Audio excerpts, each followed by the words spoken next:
So my guest today is Ben Passman. And you know how I normally read intros? I decided we'd do something a little bit different. Ben, introduce yourself to everyone, who you are, what you do. Thanks, Jeff. It's a real pleasure to be on the show with you today. I am a staffing professional. Some people might say I'm a headhunter, right? When I'm out on the golf course, people ask me, what do I do? That's usually my answer, although it's really much bigger than that. I've been in the business now for about 15 years. And prior to that, I owned a small business. I've hired and fired a lot of people. And now I find myself in this world of talent workforce management type of stuff. I've been in the staffing agency world. I've worked for corporations. I've worked for consulting companies. So I have a pretty wide breadth of experience in the staffing business. And of course, I currently host a podcast called A Peek Behind the Curtain, where we try to help people understand the reality of what's going on out there and how they can better position themselves to find a job. I hope you're not out of breath after all of that. I'm not out of breath yet. I can keep Excellent. going. Excellent. So let's take a peek behind the curtain about what is it really like at a staffing firm, at a contracting firm, all these joints that drive people so crazy. Yeah, no, it's nothing like what you expect, right? Really? Most people spend hours putting their resume together and making it look pretty and doing all of the things that we think are instinctively the right thing to do. You want to stand out, you want it to look nice, you want to present yourself in the right kind of way. And then they upload it into pick a job site or even into a job posting on a corporation's website. And you find yourself that it doesn't populate properly. So you have to sit there and re-enter all of your information, right? And that's because the systems aren't designed to read your resume in pretty formatting. It's designed to read text. And so things like that, right? So typically the first person to see your resume, if you put it out onto a job board, if you update your profile on LinkedIn that says, I'm looking for a job, the first line of defense, so to speak, the first people that are going to get a hold of your resume and give you a call are likely people that have little to no experience. Maybe they're in their early 20s. Maybe they have a degree in something not even human resources, right? They went out into the world and they became a recruiter, right? Not too many people grow up as kids thinking, I'm going to be a firefighter, I'm going to be a policeman, I'm going to be a recruiter. Like, that's not a thing, right? It's Nobody not on the dreams of list at that, all. right? I know that. Right. So And nobody by the really way, are you understands. speaking about agency recruiter or corporate recruiter? I Or think both? there depends, right? So large corporations, right? If you go to the Googles and Amazons, they effectively have internal agencies, right? So if you go to a small company and you're looking, you might be dealing directly with the director of human resources or the VP of human resources. In those cases, a little bit different. But if you're looking for a job through a staffing agency, whether the agency is large or small, kind of doesn't matter. Most agencies operate the same way, right? They gather a bunch of information, they filter through that information, they have a bunch of KPIs around how many calls everybody has to make, and they're trying to fill jobs. And the reality is that if an agency is filling about 3% of all the job orders that they have, that's pretty good. So that means 97% of the jobs they're working on, they don't fill, right? Somebody else fills them. They get filled some other way. And so if you're putting your resume in front of an agency and they're talking to 250 people a week and they're only going to fill 3% of the jobs that they have open, then you have to set yourself apart differently than just it looks nice on a piece of paper. And it's funny, you spoke about 250 people a week. I remember when I did search, I'd walk in on a Monday morning to 200 emails from people. For I'm sure. astonished that you're talking about talking to 250 people. Oh yeah, there's some agencies. I worked for an agency a long while ago and they actually had a phone dialer system. So it was like working in a call center, right? When you finished a call, you had a certain amount of time before you had to push the green button again, and the next call came whether you wanted it or not. And they measured how much time you were on the phone, how much time you were off the phone. We were all measured on all this stuff. And so yeah, some agencies they're really pushing volume, and it's not really about building great relationships sometimes, right? Sometimes it's just about, I need to meet my numbers so that I don't get in trouble next week. And so they're talking to candidates that they may or may not even have a job for, right? So if you're a candidate and you're looking for a job and you're having a hard time getting to interview stage or things like that, there's probably some things that I can help you with. There's probably some things that are not your fault, that if you just became aware of how the game was played, then it becomes a little bit easier, right? I mean, imagine walking out onto a baseball diamond and not knowing how to play baseball, and someone gives you a glove and a ball and tells you to go on out there and go out where, right? So, yeah, it's the same thing. The job market is very much like that. And what I used to tell people, and I just gave up because they didn't want to, you know, job hunters invariably love to argue that they're right and recruiters are wrong. Sure, that's fine. And we understand that. But, yeah, you know, the thing I always remind people of is you can only handle what's in your control. On their side, they've got jobs to fill. Their job is not to be your friend. Their job is to close deals. And you're not paying them anything for this. So the right, it's a free expectation service. that they are working for you. And my favorite line is, my recruiter said, like, when did they become yours? How did they become yours? Did you give them a retainer? How did you purchase them and purchase their loyalty from them? I don't understand this. And so many people actually operate that way. My recruiter, even if they don't use those words, you know, Joe, you know, said this, Ben said that, and they take it as gospel. It's crazy, absolutely crazy. And recruiters are salespeople. Right. I mean, we might be on the business to consumer side of the sale, but we're still selling. And so when a recruiter is telling you, oh, yeah, I'm going to get feedback, or, oh, you know, oh, you're still in the running and this and that, you know, there might just be blowing smoke because they're trying to keep you engaged. Maybe they've got another opportunity that hasn't been approved yet. They're waiting to tell you about it. Right. There's all these kinds of things that are happening behind the scenes that if you're not aware, and if you don't know how to manage your relationship with the recruiter or the recruiting agency, then you're going to miss out on those kinds of opportunities.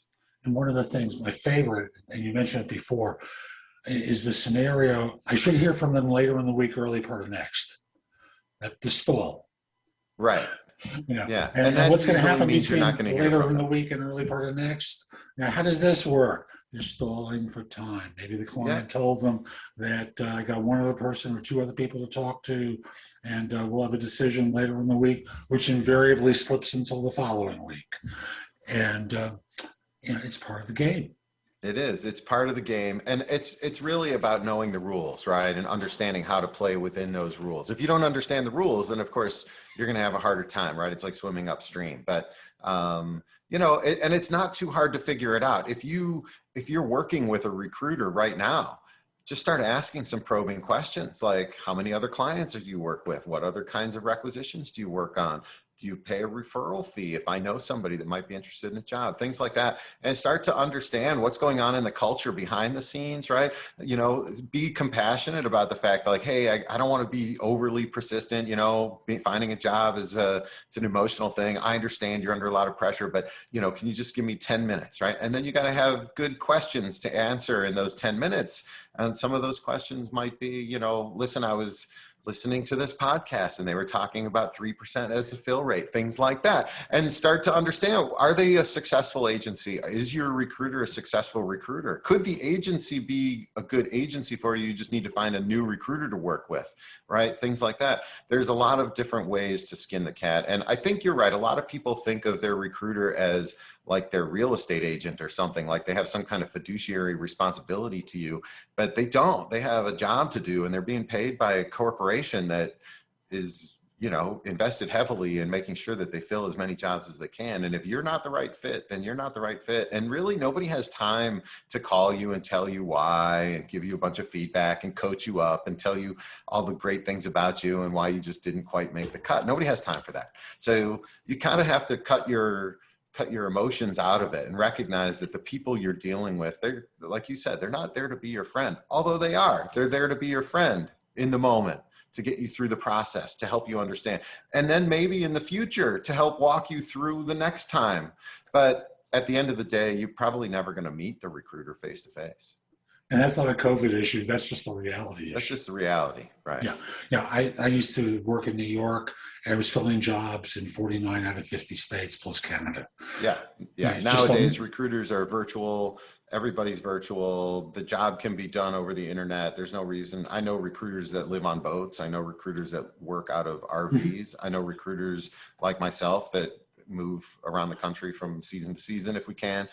There's other people out there that are hunkered down in their hometown, close to mom and whatever, right? Everybody kind of has their own scenario. But the fact is that we're not recruiters as a field of expertise is no longer a cube farm in an office building, right? Amen. Those days are behind us, I think.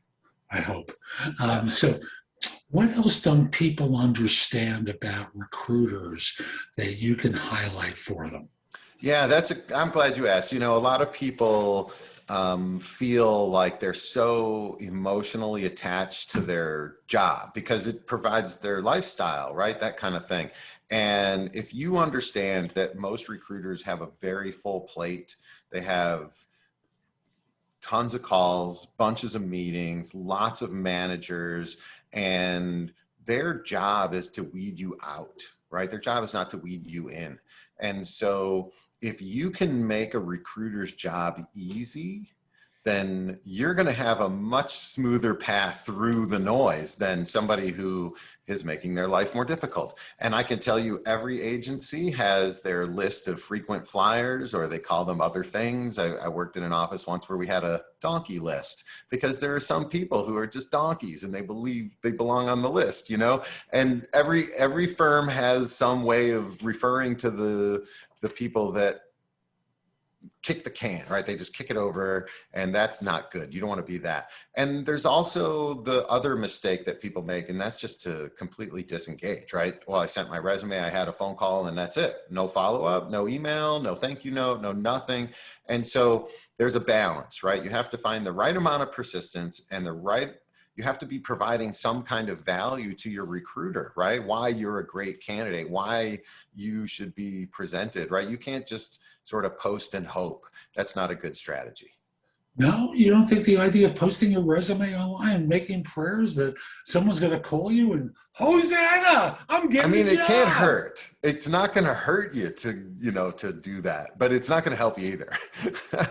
If people want to pray for a job, go for it. That's fine by me. But when you're done with that, you should get on the phone and call a recruiter because you have to do the work, right? You have to do the follow-up. You have to get in front of people. That's how it And how works. do you find the good ones? How would you recommend someone really identify someone who can help them? As far as like how should a job identify a good recruiter? Yeah. That's really one of those soft skill things, right? I worked for a manager a long time ago, and he gave me good advice. He said, hire people you like. And you can train people for competency, right? You can give them skills, you can teach them language and jargon and stuff. But if you don't like them, right? If you don't have that kind of personal connection, then it's really hard to work together and work through problems and have those kinds of things. Now, finding people that you like doesn't mean finding people just like you, because there's a lot of people that I like that are not like me at all, right? So you're not trying to mimic yourself and create a team of drones, right? That's not good. But you want to find people that you have some kind of engagement with, that you connect with at some kind of primal level, right? That I think is really important.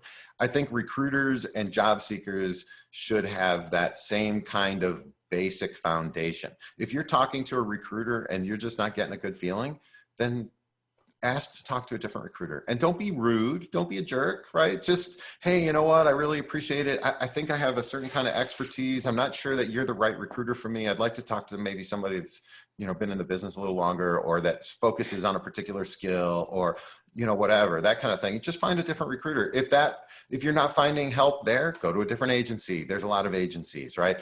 So you got to find a recruiter that you really like, that really likes you back, and that focuses on your area of expertise. If you're in the world of marketing and you go find a recruiter that specializes in everything except marketing, then that's not going to be very helpful. But they're likable. I Right. like They that. like each other, but they can find you a job in finance, just not in marketing. So that's not helpful, right? So you've got to be smart about who you're making relationships with, and then you've got to cultivate the relationship just like anything else. I remember, the old cliche, we've probably all heard it before. It's easier to find a job when you have a job. And it's because you don't feel all that pressure, right? It's like, wow, I go to work. I got a job. I'm cool, right? So no issue with no desperation, right? You don't have that sense of like, oh my God, I have to land this job. If I don't land this job, I'm not gonna be able to feed my kids, right? Because I'm gonna go to work. But when you don't have a job, you have to find a way to center yourself so that you sound like the person who has the job, because otherwise the person who has the job is going to be calm and relaxed and you're probably not going to get it, right? So those are the kinds of things you got to smooth the path. You got to make it the path of least resistance for your recruiters and for everybody in the process, the hiring managers, the people who are doing the interviewing, all the way along the line. And one of the things I'll remind you of, folks, is there are times that the recruiter is going to knock on the proverbial door. They'll send you a message. They'll want to talk with you about a job. And this is your moment where if you're not looking for something right now, you can listen. Don't just simply say, I'm happy where I am now. Now, folks, I want to remind you, I used to work in recruiting and I don't do that anymore. So I'm not speaking from vested interest. But let's get practical. Would you be happier if they paid you $20,000 more than you're making now? Probably. If there was a job that might cut your commute in half, might you be a little bit happier if you were doing comparable work for a decent firm making $20,000 more? Probably. If it was in a state where you wound up not paying the same tax rate and it was half the taxes that you might be a little bit happier, right? Listen to what they have to say. Take it with a grain of salt. Wait until you get to their client to test it out, because they may talk about, we've got this great job. It's phenomenal. Manager's a sweetheart. Everyone loves working there. And then you go onto LinkedIn and you see there have been 20 people who've worked for this person in the last 6 months. And you suddenly go, okay, they blew smoke at me. I can smell the bull. And, even then, I would say take a phone call from the client, check it out, listen, then make a decision, because you don't know as much as you think you do, folks. Yeah, no, the other thing that you got to consider is the recruiter, an agency recruiter especially, does not have the authority to hire you, but they absolutely have the veto power to make sure that you never get through. And so you have to treat that first encounter with a recruiter as an interview. That is as important, if not more important, than the first round, second round interviews you might encounter with the client itself. So don't mistake the recruiter, even though they might be 20 something years old and really not know, up from down yet, not have enough life experience to really empathize with your particular situation. You have to treat that like as important, or maybe the most important interview in the process. Every interview is that way. And with the screener, and that's the way I view it on the agency side in the first call with most organizations, the screener is there with like a checklist. Have you done this? Have you done that? Okay, great. What about this? Have you done this yet? And they're just going through, they don't have the capacity, most of them don't have the capacity to delve deep. So don't oversell. Just give them what they want, because they want to get on to the next call. Yeah. There's 5 things. That's really it. They want 5 things. They want you to be able to explain your skills. Number If you one, can't explain your skills, then, it's like, well, if my team and we did all this, that's like, okay, that's great. But what did you do? Right. So you have to be able to explain your skills, and your skills have to be relevant and match with the job that you're applying for, right? They need to know what your geographic situation is from the location. Are you able to travel? Are you willing to travel? Can you be on site? Whatever the job requires. Some jobs require you to be on site. And if you're not in the right city, would you be willing to relocate? Things like that. They have to understand what kind of opportunity you're looking for, right? Are you looking for a place where you're going to land and sort of plant some roots, and you're going to learn and grow, and you're going to try and become part of the organization? Or are you looking to be a recruiter, not a recruiter, a contractor rather, because, you want that flexibility of being able to do the kind of work and take time off, and maybe your lifestyle requires you to be a contractor, that kind of thing. So if they don't understand what kind of opportunities you're looking for, then it's really hard for them to fit you into one. Money, of course, is going to be an important part of the conversation. Another thing people make the mistake of is thinking that in that first conversation with a recruiter, they think that that's just a gauge of what kind of salary are you looking for. And that is in fact your salary negotiation. If you're looking for an hourly rate or an annual rate, in that first conversation, if you're working with an agency recruiter, that is the time to negotiate, because once they submit you and once you go through the interview process and they make you an offer, it's all based on the information that the recruiter had from that very first conversation with the screener or whoever. So money, you have to be clear about up front. And then of course, availability. If you can't make yourself available, then forget it. Like if I call you as a recruiter today and you can't make yourself available in the next 48 hours, I'm moving on to the next bunch of candidates, right? Because you're obviously real busy. So even if you have a job, find 30 minutes. If they need you to get onto an interview, make yourself available, cancel something, whatever, call out sick, do what you have to do. If you're actively looking for a job in the marketplace and you're unavailable, then you're not actively looking, you're just window shopping. Very true. And I want you folks to hear the thing about money, because I know most of you think that you negotiate salary at the very end when they make the offer. It's easier if you deal with some of this stuff at the front end. And even if you use hedge phrases of, I'm looking for a range between such and such, such and such, and it's going to depend upon what I see at the interview, because, I haven't spoken to the hiring manager. I don't really know anything more than what you're telling me. Haven't met the team, don't really have an idea of what their expectations are, time constraints, budget, that sort of thing.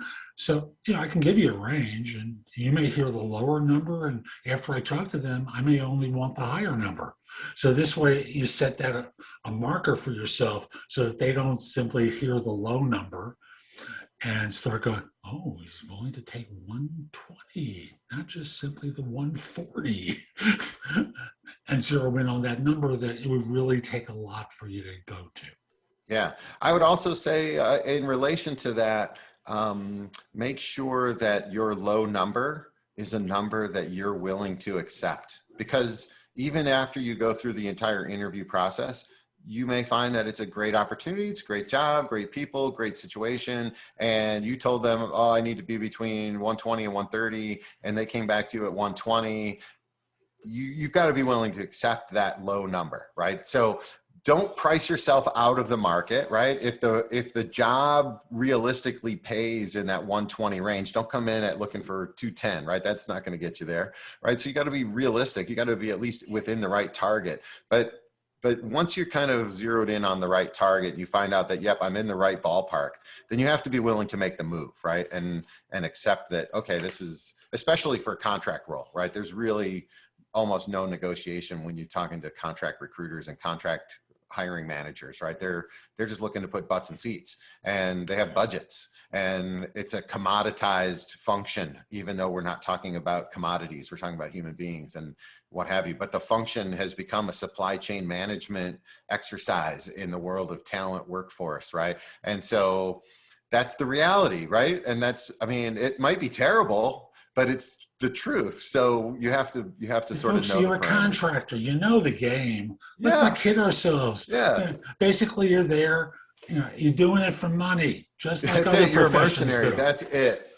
And that's it. And they might offer you a full-time job, but they might not. And that's fine. The thing is that contracting is great because it goes both ways, right? You could take the job and find out three weeks in that you really hate it, that the work is terrible, your boss is terrible, your team is terrible. You could leave. You don't have to give a whole bunch of notice. There's no sense of burning bridges. It's just, I was a contractor. Great. That's all the explanation you need to the next agency, So it's one of those things. Contracting has its flexibility, but it works both ways, right? Exactly right. And for the contractor, what should they be looking for when they're looking for the next organization? That really all depends on what you want, right? And you have to really have a clear sense of who you are, right? It's one of those things. If you can't come to terms with your own strengths and weaknesses, you don't know really, if you're not comfortable in your own skin, so to speak, then it's really hard to figure out what you want, right? And if you can't articulate what you want, then it's really even more difficult for recruiters, especially busy recruiters, to help you find it, right? Help you find what if you don't know. So you have to be clear, right? And that's all part of making a recruiter's job easier, is you have to have clarity about what you're looking for. And you have to be willing to say, you know what, I appreciate you sharing this opportunity with me. It's not what I'm looking for, even if it's close, right? It's one of those things. You have to have some integrity in your search, right? That kind of thing. So I don't know. Does that answer your question? You did fine with that one. And I want to come back to the money one because, folks, I'll just give you a sense of how I used to play with salary in conversations with people. So I'm looking between 120 and 140. So if I came in at if the client came in at 115, would you turn it down? At which point they go, you hear the vacillation. Absolutely. And they say, oh, okay, I do it for 150. Great. How about 110? No, definitely. Well, when I hear certainty, I know that's the number not to bother with. But when they start to hem and haw about the 115, suddenly, okay, they probably do it at that because they haven't definitively said no. Remember, recruiters are salespeople. They're there to try and do the deal. Make it easy. Make it easy for them to know what the numbers are, what the quality of the assignment or the job is that you're looking for, all the minutia. And if they get 70% of it, you'll probably be thrilled. Absolutely. And there's all kinds of other math games that are going on in the background too, right? So agencies, sometimes they work on a percentage markup and sometimes they work on a bill rate. And if you're working on a markup, then it's in the recruiter's best interest to pay you as much as they possibly can, because then they mark it up and they get a bigger margin. If they're paying you on a bill rate scenario, then it's their job to try and drive your rate down as far as possible so that they can maximize their margins on the bill rate that they have to work with. So again, if you don't know to ask the question whether or not this client is on a bill rate or a markup, then you don't know what the motivations of your recruiter are, then you can't help guide your recruiter to your destination of success, right? So if you can understand that those are the kinds of mechanisms that are motivating the recruiters to decide whether or not they're going to pay you that 120 or 115 or recommend 110, and see, maybe you're not the best candidate in the mix, but at 110, you're a good investment. And so they've got another candidate at 130 or 135 who's over. So now they've got you and a overpriced person. Who's the better investment? Now they're selling you against somebody else, and they don't care which one of you gets the job. They just know that one of you's gonna. And so there's those kinds of shell games happening that you're not even aware. You don't even know that that's happening around your profile, right? So true. What are the things in the time that we have left? What are the things that should they know that they probably don't? Golly, I could go on for this. I could go on all day about this kind of stuff because it's just it's unbelievable what people think. They feel like things should just work better. And the reality is that the recruiting industry as a whole, as an industry, there are some elements of it that are automated. We're getting smarter and better with technology, of course, the job boards, and there's some AI functions and things like that, but it's still very much a human engaged kind of business, right? So there's a lot of touch. There's a lot of individual people that are keeping spreadsheets and doing data entry and that are managing workflow and all of this kind of stuff that's going on, right? And I think that if you as a candidate can recognize that it's really a big business, and when I say it's a big business, to kind of put it in perspective, the owner, founder of Aerotech Tech Systems owns the Baltimore Ravens. So, I mean, that's a big, big industry. There are companies out there that are hundreds of billions of dollars in revenue. And they're huge, humongous organizations, gigantic operations, tens of thousands, if not hundreds of thousands of employees. And so you have to know that when you put your resume out onto the job boards, Dice and Monster and LinkedIn and all of those kinds of things, that's what you're going to get. You're going to get bombarded with big, giant corporate America recruiting agencies. I think that still in today's world, even with all of the technology, or maybe because of all of the technology, still by far the best way to land your next job is most likely through your existing network. And using agencies and using recruiters can be very helpful, but there's also a sense of, if you're not also working your own network and sort of socializing your situation with the people that you've already done business with, or that, you know, your coworkers with in the past and things like that, then it's going to be hard to uncover those opportunities before they hit the market. So it's again, I know I talked about, like, people think their recruiter is a lot like their real estate agent, and at the same time, they don't think of the job search as the same as a house hunting. So you should be in touch with the recruiters, because they're the ones that have access to all the jobs, or a lot of the jobs. But you should also be working your own network. You should be trying to figure out who knows who, how can you get in front of somebody, how can you present yourself in a way that expresses some value, that somebody's going to say, hey, I don't have a position, but I might create one, you know, because you provide some kind of value. Cut the line wherever possible, folks. If you throw your resume into the ocean and hope that one fisherman is going to throw a line out and catch you versus all the other fish in the ocean, you're going to be hungry for a while, right? But if you're cutting the line and getting introductions from people, which is the best of all, not that, you know, you're hearing about a job from someone, but someone's actually introducing you. You know, it's social proof, it's qualitative proof that you can fit this organization. Obviously, you have to substantiate it for someone, but it's a lot better than, you know, waiting for the fisherman to come and throw out a line and have all the fish try and jump on it, because only one of you is going to get on that hook. This has been fun. How can people find out more about you and the work that you do, Ben? Well, I'm really easy to find on LinkedIn. You can just look me up, Ben Passaman, just like the man who threw the pass. You'll see I have a picture of myself standing on a dock in New York City. So that's the picture of me if you find multiple Ben Passamans, because I think there are some actually. But I'm really easy to find. Right now, if you want to go ahead and just book some time on my calendar, I've got a link on my LinkedIn. I will spend some time with you, go through your resume with you, give you some suggestions. You can take it or leave it, do what you like. And I'm willing to extend that out. It's just a free service. I'll do a resume review. If I can't help you immediately or directly, then I can certainly get you in touch with some folks that I know that might be more aligned to your skill set or your field of interest or your geography or all of those things, right? Super. Ben, thank you. My pleasure. Thank you, Jeff. You're welcome. And folks, we'll be back soon with more. As you know, I'm Jeff Altman, the Big Game Hunter. If you're interested in one-on-one coaching throughout your job search or with hiring more effectively, reach out to me. My email address is jeffaltman@thebiggamehunter.us. You can also schedule time at my website, again, thebiggamehunter.us. There's a lot in the blog to help you, but you know, it's like 11,000 posts and it's not customized for you. So in my coaching, I try and take all that information and kind of consolidate it in a way that makes sense for you. Also, I'll mention one of the new things I've introduced is mock interviewing online, 24/7, 365. If you go to thebiggamehunter.us/mock, online Q&A, I come back and review your answers afterwards. It's video recorded. It is a breeze and very inexpensive.